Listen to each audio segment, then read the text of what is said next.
ছেড়ে দিলে যদি ভালো থাকে তবে ছেড়ে দাও, কারণ ভালো রাখার নামই হলো ভালোবাসা। কাউকে বিশ্বাস করার আগে একটু ভেবে করবেন, কারণ কখনো কখনো নিজের দাঁতই নিজের জিভকে কামড়ে দেয়। জীবনে ঠকলে হয়তো বিশ্বাসটুকু নষ্ট হয়, কিন্তু শেখা যায় অনেক কিছু। ভালো লাগার সময়গুলো হয়তো সব সময় ফিরে আসে না, কিন্তু ভালো মানুষ আর ভালো সম্পর্কগুলো চিরদিন স্মৃতির মাঝে অমর থাকে। একটা কথা কি জানো তো, প্রিয় মানুষের মধ্যে অপ্রিয় কিছু নেই, সবকিছুই ভালো লাগে। মুখের ভাষা খারাপ হলেই চরিত্র খারাপ হয় না, মিষ্টি কথার আড়ালেও অনেক খারাপ চরিত্র লুকিয়ে থাকে। কিসের এত অহংকার? আজ যাকে ঠকিয়ে তুমি হাসছ, কাল অন্যের কাছে ঠকে তুমি নিজেই কাঁদবে। অপেক্ষাটা শুধু সময়ের। কেউ বলে বন্ধু বড়, কেউ বলে ভালোবাসা বড়। আসলে যে সম্পর্কটা বজায় রাখে সেই মানুষটাই সব থেকে বড়। আগে মানুষ মিথ্যে কথা বলতে ভয় পেত, পাপ হবে বলে, আর এখন মানুষ সত্যি কথা বলতে ভয় পায়, বিপদ হবে বলে। ভালোবাসা ও বন্ধুত্ব সঠিক মানুষের সাথে হলে জীবন বদলে যায়, আর ভুল মানুষের সাথে হলে জীবন শেষ হয়ে যায়। জীবনে কাউকে ছোট ভেবো না, মনে রাখবে পায়ের নিচের দুব্বা ঘাসটাও পুজোতে লাগে, মাথার ওপরের তাল গাছটা নয়।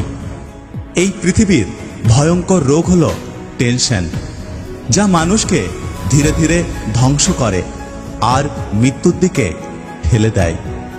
সময়ে অনেক কিছু মেনে নিতে হয়, হয়তো নিজের ভুলে, নয়তো ভাগ্যের জন্য। একটা মেয়ের সম্মান কি জিনিস ছেলেরা তখনই বুঝতে পারে যখন সেই ছেলেটা একটা মেয়ের বাবা হয়ে যায়। সরল মানুষ যদি দেখো হঠাৎ করে চালাক হয়ে গেছে, তবে ভেবে নিও তাকে জীবনে অনেকবার ঠকতে হয়েছে। জীবন নিয়ে গল্প লেখা যতটা সহজ, গল্পের মতো করে জীবনটা সাজানো ঠিক ততটাই কঠিন। ভালোবাসার জগতে কোনো কিছু যদি প্রিয় হয়ে থাকে, তাহলে সেটা হলো কষ্ট। যদি ভিডিওটি ভালো লাগে পাশে থাকবেন, আর হ্যাঁ, নিজের খেয়াল অবশ্যই রাখবেন। দেখা হচ্ছে পরের ভিডিওতে, ততক্ষণ সুস্থ থাকবেন।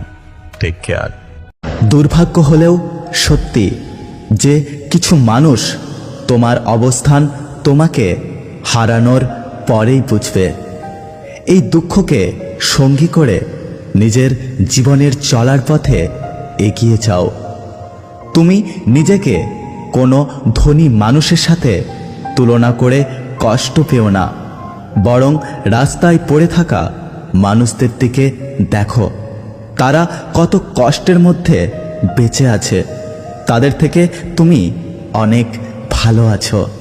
এটা ভেবে তুমি তোমার জীবনটাকে কাটিয়ে দাও। নারী কখনো হারে না, সমাজ কি বলবে এটা বলে ভয় দেখিয়ে তাদের হারানো হয়।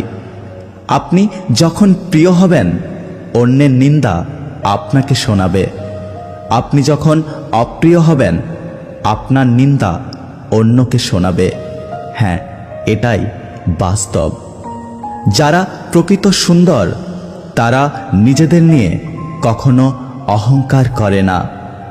মাথায় সিঁদুর, হাতে শাঁকাপলা পড়লেই কেউ গাইয়া ব্যাকডেটেড হয়ে যায় না। আধুনিকতার পরিচয় ব্যবহারে পাওয়া যায়, পোশাক বা সাজগোজে নয়। স্বামীর সাপোর্ট, বিশ্বাস এবং ভালোবাসা স্ত্রীর প্রতি থাকলে একটা মেয়ে বিশ্বজয় করার মতো ক্ষমতা রাখে। আচ্ছা, সম্পর্ক কি কোনো শর্তের ওপরে ভিত্তি করে হয়? আমি বিশ্বাস করি না। সম্পর্ক তো টিকে থাকে বিশ্বাস আর আস্থার ওপর।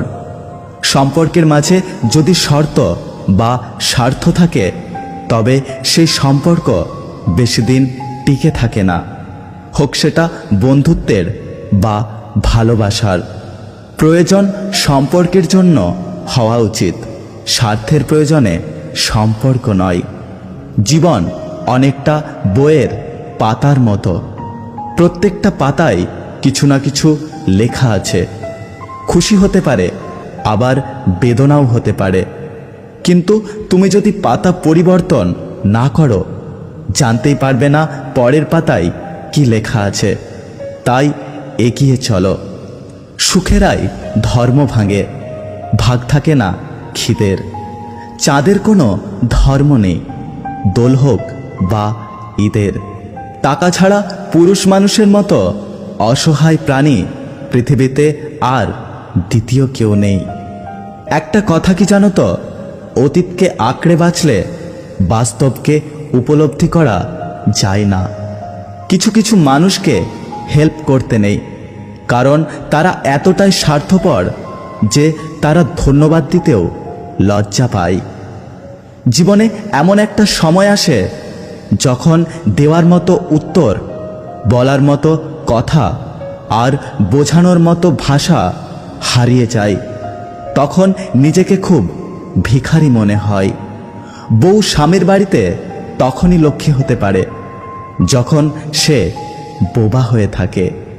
একটা জিনিস খেয়াল করেছেন, সত্যিকে সত্যি আর মিথ্যেকে মিথ্যে বলার সাহস রাখলে চোখের সামনে আত্মীয় স্বজন, বন্ধু বান্ধব অনেক কমে যাবে।